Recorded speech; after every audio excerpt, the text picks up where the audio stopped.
तो हम लोग कहाँ पर थे, क्वेश्चन नंबर 13।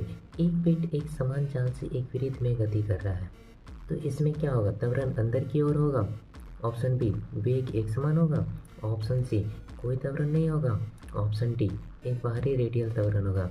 तो 13 का आंसर क्या होगा, ऑप्शन नंबर डी, एक बाहरी रेडियल त्वरण है। दैट इज रेडियल का मतलब हम लोग कह सकते हैं कि अभिकेंद्रीय बल। ओके, तो नेक्स्ट क्वेश्चन पे चलते हैं हम लोग, क्वेश्चन नंबर 14। प्रक्षेप्य गति के लिए निम्न में से कौन सा स्थिर रहेगा। देखिए ये प्रक्षेप्य गति that is projectile motion. Projectile motion में क्या होते हैं, तो वेग का जो क्षैतिज घटक है वो क्या रहते हैं, कांस्टेंट रहता है। तो 14 का ऑप्शन क्या हो जाएगा, सी।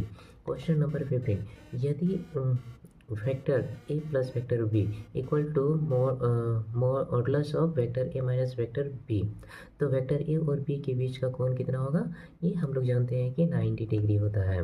कितना होता है, 90 degree. That is question number 15 का ऑप्शन नंबर डी।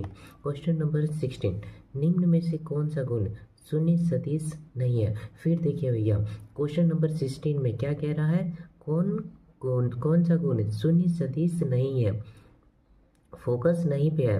तो इसमें से देखिए पहला number option A, vector A plus vector O is equal to vector A, ये तो शून्य सदिश का नियम पालन करता है।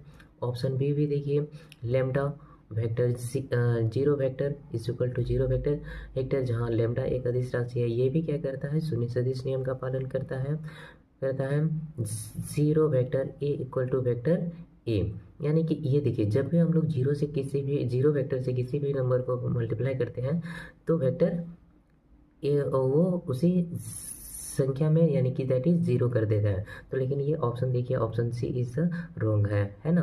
और क्या पूछा गया है, नहीं है, तो हमारा आंसर क्या हो जाएगा, ऑप्शन सी, 16 का सी। नेक्स्ट क्वेश्चन नंबर 17, किसी प्रक्षेप गति के प्रकरण में उच्चतम बिंदु पर त्वरण के बीच का कोण क्या होगा। उच्चतम बिंदु पर पूछा है, उच्चतम बिंदु पर त्वरण के बीच का एंगल पूछा है ना। जब अधिकतम की पूछेगा तो कितना हो जाएगा, 90 degree. That is question number 17 का आंसर क्या होगा, ऑप्शन सी। क्वेश्चन नंबर 18, विरुद्ध गति से गुजरने वाले पिंड पर लगने वाला अभिकेंद्रीय बल। देखिए भैया इसमें फिर से अभिकेंद्रीय बल पूछा गया। अभिकेंद्रीय बल हम लोग क्या जानते हैं, mv²/r। तो इसमें किसके पहुंच रहा है, वृत्त गति में। ठीक, वृत्त गति में पूछ रहा है तो इसका आंसर क्या हो जाएगा, m ओमेगा² बाय r हो जाएगा। That is question